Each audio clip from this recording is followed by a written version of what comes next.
All right, folks, time for question number 4. 3 marks question. A very standard asking you to go and sketch the reciprocal graph given the above features. So, as you can see, these features have been highlighted for you, namely the asymptotes, and of course, this one, the origin passes through the origin, and this you should be able to infer that this is the x-intercepts because the y-coordinate is 0, and at the same time, they also have a minimum point over here, right? So this means that they've given you 3 things. Number 1, asymptotes. Number 2, the axial intercepts. And number 3, the minimum point. So these features should be very, very clearly and explicitly shown when you're sketching a 1 over fx graph. But ladies and gentlemen, as what your math teachers may have taught you, how do you sketch a 1 over fx graph? There's quite a number of properties to memorize, right? There are quite a number of properties for you to go and like what you call go and consolidate and let it sink into your mind, right? Which can get overwhelming in exams. Let's say you tend to forget under exam stress because in exams, this is a 3-mark question. A 3-mark question only means that you have about 1.8 times 3 is going to give you 5.4 minutes for you to go and sketch such graph, right? So now let me go and shape your mind into how you can make things faster for you, such you can sketch this graph within 5.4 minutes, okay? So let me move on to the next slide. Okay, so these are the hints, and here I'm going to tell you 3 main ideas for the reciprocal graph of 1 over fx, right? So when you transversely, please take note that when you're trying to sketch the graph of reciprocal, if let's say a point with coordinates x and then fx lies on the graph, the y-coordinate is going to be changed to the reciprocal, which is 1 over fx. So something that I would like you to take note is that many students don't observe that this x-coordinate throughout the entire sketching of the 1 over fx graph, it does not change, right? It does not change. It's only becoming the reciprocal. So this is going to like link into a lot of ideas later because later on whatever transformation that occurs, it's all dependent on how this gets translated into this. Correct? So far so good, yeah? Okay, the next thing I want for you to pay attention to is the signs, right? The signs. The signs basically is also going to tell you like which part of the graph is going to be positive and which part of the graph is going to be negative. Like think about it, this is a reciprocal graph. So when it's in the reciprocal graph, what you should be able to deduce is that the sign of the reciprocal graph does not change. Which means that when the fx graph lies above the x-axis, the reciprocal graph should also lie above the x-axis and vice versa. Why? Because this reciprocal graph does not have a negative sign. It's just taking 1 over the original graph. So this is something that you have to take note of because I'm going to demonstrate it later in this NJ 2024 Promo Question 4. Now, what about the gradient of the graph, right? It's also another feature that you probably have to take note of because if f is increasing, that means f is getting larger and larger. The gradient is positive, right? But then, let's say if f is going to get larger and larger, right? You take the 1 over, let's say you try to take 1 over a value that is constantly increasing, you're going to get a decreasing, right? If you take the reciprocal. So if let's say you're going to take the decreasing or reciprocal, right? Let's say from 1 over 2 to become 1 over 3, it is going to, you notice it's going to be lesser and lesser, right? That's what I mean by decreasing. And because the function is a decreasing function, so the gradient is going to be have to be less than 0, right? So this conclusion is that the gradient of the fx graph and the gradient of the 1 over fx graph should have opposite signs, right? So 3 things for you to take note. The coordinates transformation, especially the y-coordinate, the sign of the fx graph does not change, whether it lies above the x-axis or below the x-axis, And last but not least, whether is it increasing or is it decreasing, they should be opposites of each other. Because what I'm going to do now is I'm going to show the marker, that I know and I'm aware of how to sketch the graph using these features that I've identified. Okay, so going back to the question, this is the original y equals to fx graph. They already gave me the three features. And now what I'm going to do is to show you the main idea, okay, my thought process. Okay, so ladies and gentlemen, have a good look at this, right? What I've basically done here is a three-step process. I'm going to substitute a range of values of fx, right? I'm going to sub three different values of fx, and then after that, I'm going to determine what is going to happen to my reciprocal. So you notice here, I started from 0 because it's the most systematic, right? I started from 0. You know that 1 over 0 is going to tend to an infinity, which means that the reciprocal graph is going to tend towards infinity, right? And if you were to go to the original function, right, the original graph, the fx is 0 at the x intercepts, right? The x intercepts when the x goes to 0 and when x equals to 1. So this means that this is going to be translated into a vertical asymptote. Why? Because vertical asymptote, remember what it means? It means that the y tends to infinity, and in this case, y is 1 over fx. So as 1 over fx tends to a very, very large, infinitely large, right? The graph is not going to exist, and that is why there is a vertical asymptote at x equals to 0 and x equals to 1, right? So the feature that I identified is the x-intercept of the original is going to be the vertical asymptote of the new graph, okay? Now, the next thing I'm going to do is that I'm going to substitute any value of the reciprocal graph, right? I'm going to substitute any value of fx between 0 to infinity, right? Because let's say y equals fx, right? Later on, when you go and translate the coordinates, remember I told you that it's all about these y coordinate transformations. So, for instance, I start fx is equals to k. What is going to happen? It just become 1 over k. Simple as that, right? So, now fx equals to 3. Why did I sub fx equals to 3? Because here, the question said that there's a horizontal asymptote, right? There's a horizontal asymptote at y equals to 3. So, I'm going to use this to go and determine my new horizontal asymptote, right? Which is going to be at 1 over 3, right?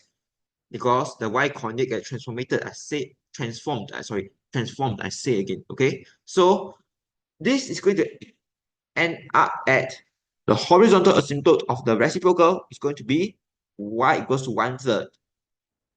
And this is what I've managed to summarize down here based on this question alone, right? Colorful box for you.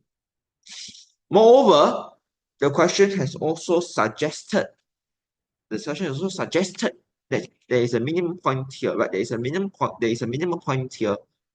So this minimum point here as a y coordinate of negative half. Take 1 over negative half, what you are going to get is you're going to end up with negative 2.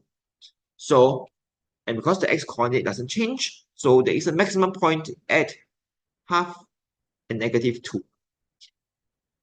Then remember just now I did mention something about the gradients. The gradient must have the opposite sign, right? Must have the opposite signs.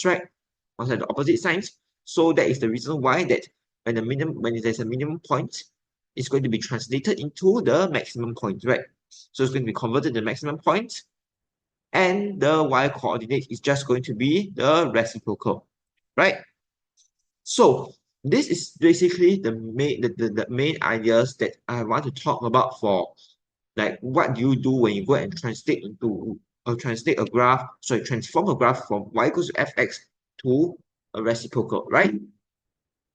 Such that you have to waste your time like cracking your mind exams like, oh, I don't know what is this feature, what's going to do that feature, and so on and so forth, right? Now, what if let's say, right, and now I'm going to sub an infinitely large value for fx, right? An infinitely large value for fx, right? 1 over an infinitely large value, same thing becomes 0. When is fx infinitely large? When there is a vertical asymptote. So the vertical asymptote here in the original graph is x equals to -1. So because x equals to -1 makes fx infinitely large, it's going to be the reciprocal 0. And when it makes the reciprocal 0, it ends up with none other than the x-intercept at this coordinates, right? So because of this, I've concluded another feature of 1 over fx graph over here. So this is how I want you to be systematic, because you see, with a lot of all this, right, just by substituting fx equals to 0, you can conclude what is going to happen when, because the reciprocal is infinity. Just by substituting fx equals to any value, the y coordinates just get transformed into 1 over the value itself, 1 over k. And then you can determine things like, the stationary points, the stationary points, the horizontal asymptotes, right? And then when it becomes a vertical asymptote, you can even use this idea number 3 to go and find the x-intercepts, right? So can you all now see how powerful this is, right? Actually, this is not the end yet. This is not the end yet. Because the moment, let's say I want you to see, okay, the moment you say, vertical asymptote, right? Vertical asymptote that at x equals 0, x equals 1, straight away go and mark out in your graph. Do not hesitate, just straight away go and mark out, right? Then Cambridge, the marker, will be able to say that okay, I've shown the marker that at least I've already marked out the key features of the graph. I know what is happening, right? So then I'm going to mark out the horizontal asymptote as well. I'm going to mark out this horizontal, so I'm going to mark out this vertical asymptote first. Then I mark out this horizontal asymptote. Then I mark out the maximum point, and then I mark out the x-intercepts, right? So there are 2 vertical asymptotes for me to mark out, just for you to take note. So, okay, so after you finish marking out for your graph, you also need to check, right? Remember, just now what I tell you, you need to watch out for 2 things. Number 1, the signs lies above or below the x-axis. Number 2, the gradients, is it an increasing or a decreasing function? So, using what I've taught you just now, this is what I'm going to conclude. Above x-axis, when x has this domain over here, so same thing goes for the reciprocal. But when x has this domain, however, below x-axis, so the reciprocal graph is less than 0, below the x-axis. Simple as that, right? And this is the learning point, right? But for the gradients, what's going to happen to the gradients? The gradients is going to have like what I call opposite signs, remember, like what I told you. Okay, so for this domain of x, right?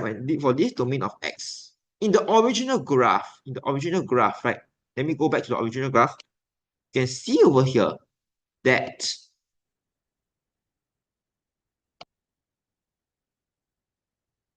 if I would take my highlighter, you'll notice that between here and here, the graph is increasing. Gradient more than 0. So in the reciprocal graph, this yellow highlighted part, domain of x, the gradient of the reciprocal graph should be decreasing. Now, same thing over here. The same way works. From here, all the way down to here, the gradient of the original graph is decreasing. So which means that the gradient of the reciprocal graph should be increasing. So, ladies and gentlemen, look at my super nicely and organized laid out plan over here.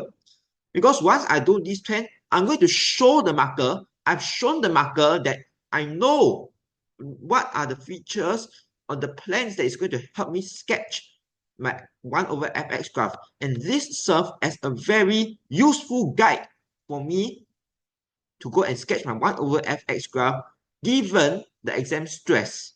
And even if let's say your sketch graph very slow, as long as you see the features, the marker is going to credit you for having demonstrated knowledge of the syllabus content in a systematic and efficient manner. All right, so I'm ready, more than ever ready to go and sketch my graph. So this is the answer for question 4a, right? So what I need to do is now I just need to apply these 5 plans that I've marked out earlier, and then after that, go and label onto the graph. So the first one, x-intercept becomes a vertical asymptote at x equals 0, x equals to 1. So, okay, this is step 1. Okay? Please remember to draw the vertical asymptote as a dotted line because the vertical asymptote is actually an undefined part of the graph, right? But it's just for you to know the features because Cambridge wants to see it, right? Let me tell you that Cambridge can read 1 mark for asymptotes in exams, yeah? I read the markers report before, okay? This is step 1. Step 2, horizontal asymptote. Okay, horizontal asymptote and maximum point. So step 2, horizontal asymptote. Here you go, right? And then maximum point. Okay. Then after that, let's move on to step 3. Originally a vertical asymptote. So at x equals to 1, so it became an x-intercept at x equals to -1. So going back here, my step 3 is marked out over here. Okay, then some of you might ask me, isn't this like what you call a minimum point? Okay, this is a special case, okay? Because you see, the minimum point is when 1 over fx is 0. That means the y coordinate is 0. So that means if let's say, because the y coordinates get transformed, right? Yeah, and the original graph, it should be an infinitely large value. So this is a special case that you have to take note of, okay, for this minimum point. Okay, so step 3, then step 4, when x is less than 0 and x is more than 1, they lie above the x-axis. So I got to check, right?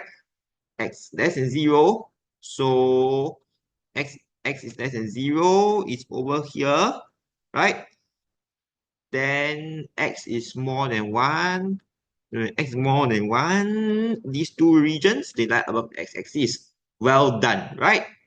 Then when x is between 0 to 1, below x-axis, so below x-axis, this one over here. Okay, step 4 done. Now, just to check, one last step, okay, one last step, right? So when x is less than -1 and x is more than half, right? The original function is increasing, so the reciprocal should be a decreasing function. So let's see. Okay. X is less than -1. This is a decreasing function. Good. Then when x is more than half, it's also decreasing. Good. So I've satisfied the properties, right? Last check. Between -1 to half. Original function decreasing. Reciprocal increasing. So yes, this is indeed increasing. Right? So this means that I have officially finished my 1 over fx graph. Right, ladies and gentlemen, do you see how efficient this is? So what are the learning points, right? I want you to do a 3-step planning process. First, substitute 3 different values of fx and find out what is going to happen to the respective features of the 1 over fx graph just by using this idea called the transformation of the y coordinates to a reciprocal, not the x coordinate in any freaking circumstance. Okay? Number 2, the signs above the x-axis or below the x-axis. It does not change. It's the same. Number 3, is it increasing or is it decreasing function? Because the gradients are opposite signs, right? Later on, when I do the f prime x graph, I'm going to do that in a separate video. I'm going to show you very systematically how I'm going to connect the 2 dots together, right? Because in your syllabus, there are only 2 graphs need to know. For only 2 graphs need to know, apart from modulus. Number one, reciprocal. Number two, gradient graph. Then the rest are just all modulus and transformations, right? So I hope they have learned, like they have learned quite a number of things from this sketching of 1 over fx reciprocal graph alone, right? And now what I'm going to do is I'm going to move on to part 2, 4b. 4b.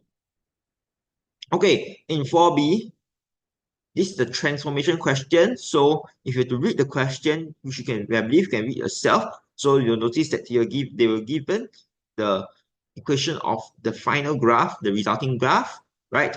And then after that over here, they were given a 3-step transformation process, right? And then they'll ask you to go and find the equation of the original graph.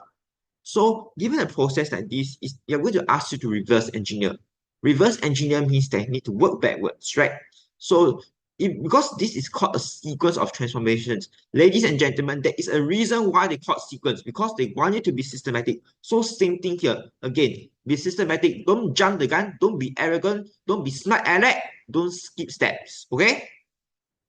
So 3 marks, right? 3 marks. Really not worth losing the 3 marks, because the later part of this question the later part of this promo paper is going to get increasingly difficult, right? So these are the hints for you if you have to examine the equation of the resulting graph. If you notice, is this an improper fraction? And why? Because it is a quadratic over linear, degree 2 over degree 1. So what do you do when you have an improper fraction? Most of the time, actually, in a lot of circumstances, you're going to go and convert to a proper fraction by this trick called long division. Okay, it's quite useful in a number of circumstances. Even like when you're doing curve sketching, right? You need to determine the asymptotes. You also use that, right? You also use that to go and determine the equation of the asymptotes. When you go and substitute x equals to infinity, y equals to infinity, right? Even the same thing about integration techniques, because integration techniques may need to convert that into partial fractions, right? So please take note of this. I've seen it come up in at least several topics, right? Until it is a proper fraction. If it is not a proper fraction, don't stop. Ladies and gentlemen, even a linear over linear is not a proper fraction. It is still improper. Proper fraction means the degree of the numerator is lower, strictly lower than the degree of the denominator, right? So let me move on to question 2. Sorry, to part 2. Sorry, no, sorry, not part 2. The hint number 2. So hint number 2 says that it is recommended to go and write down systematically and properly the variable replacements, right? So to have kind of a clear sense of what the heck is even going on in doing the transformation. You need to know the forward direction before you can even go the backward direction, right? So all you need to do is that work backwards, as I said again, work backwards, and then after that, from the resulting curve to the original curve, then please write out the reversal of this sequence like very, very explicitly in your working, because you want to show to the marker that you know how to go and reverse engineer the entire sequence of transformation, right? This is the objective of what the marker is trying to test you in 4B. So NJ wanted to test their students on such working backwards things, right? So I've very systematically laid out the transformations here, right? Remember, when you're replacing x, you are strictly replacing x. It's like replacing the one x, right? One set of x with another variable. Okay, so it's strictly x, not even saying x plus 2, right? Not even saying 2x, right? It's just strictly x, okay? So whatever transformation is going to happen is going to do with x, because this is a very common mistake, especially when you're asked to go and describe a sequence of transformations. Like, do you do the translation first, or do you do the scaling first, right? All this you also have to take note of. Even the simplest question like, oh, define the sequence of transformation that will translate y equals to x to y equals to 2x plus 3. These kind of mistakes are often made. like when to do the translation first, when to do the scaling first. What you need to remember is that you're replacing strictly x only, not even the constants that follow behind. So read this on your own. These are the original sequence. So I've replaced it with the reverse sequence. So I reverse engineer, right? X with negative x. So same thing over here. But because here I divided it back to become x over 3. So on the way back, I must multiply it. Then on the original sequence, I subtracted it with x minus 2. So on the way back, I must replace it with x plus 2, right? So this is the answers, right? I'm going to show you how I do my long division, right? So you know that when you're in A math, right, you have learned a formula that called dividend equals to divisor times quotient plus remainder. Now let's say, oh, okay, I got 7 over 3, right? 7 divided by 3. 3 is my divisor, 7 is my dividend. I'm going to like go and try to divide 7 by 3, right? So this is what, so I'm going to end up, let's say, oh, okay, I'm going to end up with the highest whole number, which is 2. The 2 is my quotient. But I'm going to say, oh, okay, if I'm going to multiply 2 by 3, right, the divisor, quotient times divisor, I'm still insufficient, right? I still need to have to go and like get all the way up to 7 over 3 because 2 times 3 equals to 6, right? 6 over 3. How much more do I need to get to 7 over 3? So it's going to be 1 over 3. And 3 is my divisor, so my remainder is going to be 1. So same thing over here. This is my personalized method of long division, right?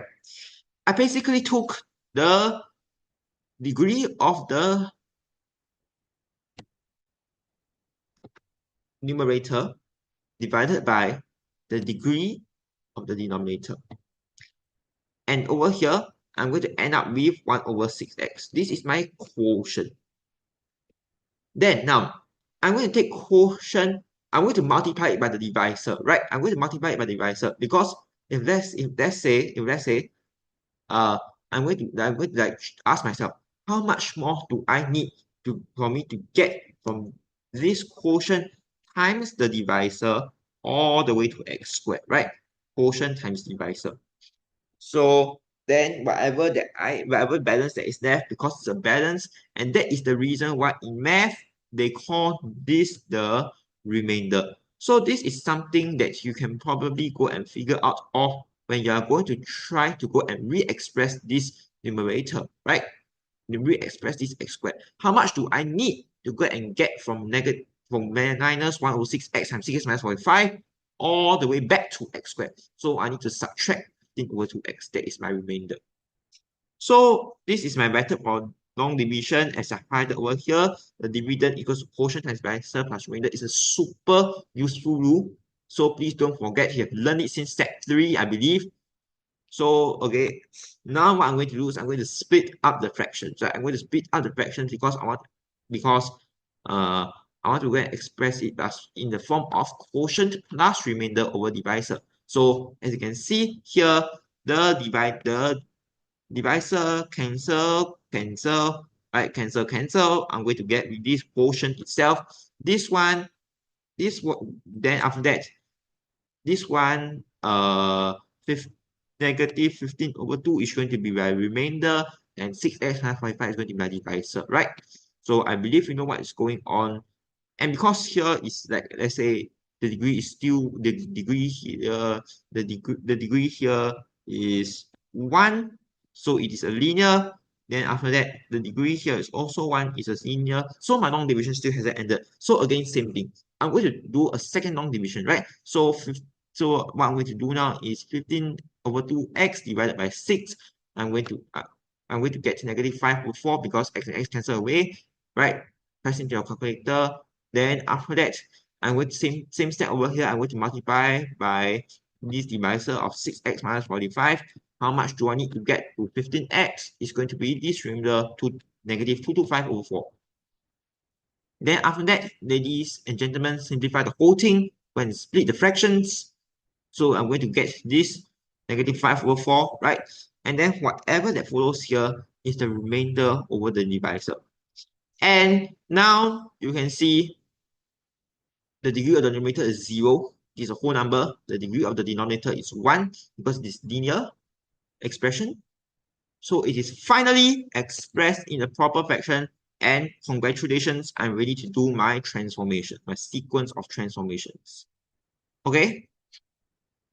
Ladies and gentlemen, in case you don't know, in case you like unsure of, you can try to go and plot it onto a GC, okay? In order for you to visualize the transformation very clearly. So transformation one, I'm going to replace x with negative x because I'm going backwards, right? So you see, I replace strictly the x. So I replace this x over here with negative x, right? I replace this x over here with negative x, right? Then then jumping from here to here, what I did was to basically go and simplify the whole expression, right?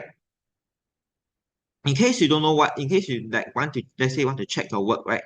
Mm, you can use a GC, go and key in the equation, and then you should know that this is going to be a reflection about the y-axis. So if the GC shows that it is a reflection about the y-axis, then your answer is good to go. For me, I've checked using my GC. It is indeed a reflection about the y-axis, so it is correct. Okay? These are knowledge you must know at the back of your heads. Transformation 2. Replace x with 3x. So it's going to be this. So in this case, it is actually going to be a scaling. It's going to be a scaling parallel to the x-axis. Yeah, it's going to be a scaling parallel to the x-axis by a factor. It is going to be a scaling parallel to the x-axis by a scale factor of 1/3, right? So again, replace x with 3x, replace x with 3x. I don't really have to show you the process because I hope you can visualize it, right? Then from here to here, what I did is I basically expanded the whole thing and I did a simple simplification. Again, check your GC. If you know the transformation is a scaling parallel to the x-axis by a factor of 1/3, a scale factor of 1/3, if the GC demonstrates that, the same thing, good for you, you're on the right track. Last thing, transformation 3. In transformation 3 is that it's going to be a translation in the negative x direction by in the negative x direction by 2 units because we're replacing x with x plus 2. So every single x coordinate in the transformation gets subtracted by 2, right? So, but because here's a variable replacement, right, it's not about coordinates, so this one is going to be x plus 2, correct. This one just replace it with x plus 2, right? Simplify the whole thing. I'm supposed to get this. When you plot this into your GC, it should show a shift, a leftward shift of the graph by 2 units. But in proper transformation description, it is called translation in the negative x direction by 2 units. You don't say leftward, rightward shift, all that, okay? It's just for you to understand clearer. So when there's a leftward shift, all the x coordinates, the whole graph will shift left by 2 units. The x coordinate will be subtracted by 2. So this is some guidelines for you to go and check on your GC. And of course, these are the learning points over here. So please you get used to the tools required to go and transform the graph into to convert the equation of the graph into an appropriate form that is suitable for transformation. Because now there's an improper fraction. The improper fraction, it triggers your mind in the exam to go and convert to a proper fraction. So this is long division. Even sometimes, even the trigo function, you may necessarily have to use the R formula, right? You necessarily have to use the R formula to go and convert it to R sine theta plus alpha or R cos theta plus alpha. That is easier to do, go and visualize the transformation. Sometimes you also need to use the laws of logarithms, right? Because you can make it a more transformable form. What do I mean by transformable form? I will show that in another video. But I need to tell you that when you're doing transformations, these tools here, you must 了如指掌, know it at the back of your minds, right? So you can apply it in the exam within the count of 5 seconds, right? Next, try to perform each sequence of transformation systematically again.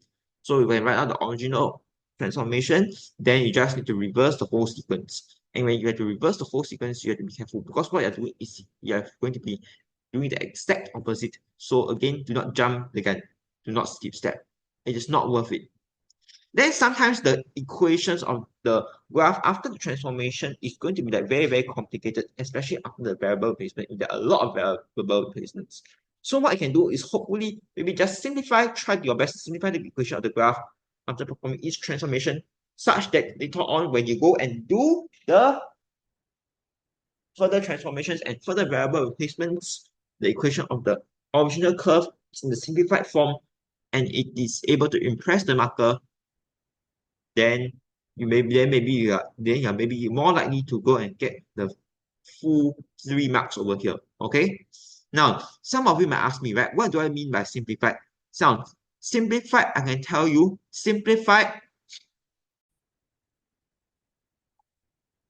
in this case, right, should not have like a mixture of product or should not have a mixture of products or even multiples. Like here, if you were to jump to here, you see that here 1 over 6 times of 3x, couldn't it be clearly half x? So this is considered not simplified. Even same thing when you like let's say, oh okay, you go and do the variable replacement, you need to go and expand this. This is also like considered not really simplified, right? Actually, oh, I'm sorry. I noticed I could have simplified this. I noticed I could have simplified this because if let's say I have to divide by 3, right? If I have to divide this yellow thing, if you have to divide this yellow thing by 3, right? Uh, you notice that what I can get is 75 on the numerator, and then over 24, 24, 24x plus 108, which actually some of you might comment that, oh, okay, I can go and further divide by 3. So when I go and further divide by 3, what is going to happen is that this is not going to be 75 anymore. This one is going to be 25. Then after 25, this one is just going to be 8x, right? It's going to be 8x over here. And then the last one is going to be 36. So this is basically what I've supposed to get out of this, right? So this is the simplification. What I've done here is that I divided by a factor of 9 on both the numerator and the denominator. So this is a loophole that you have to watch out for. Ladies and gentlemen, don't make the same mistake as me. Be careful, okay? Because I don't know whether the marker will penalize 1 mark or they will not. So the answer for the original equation of the curve is y is equals to half x minus 1/4 plus 25 over 8x plus 36. I don't think I can simplify this further, so this leaves me with my answer. Thank you and goodbye.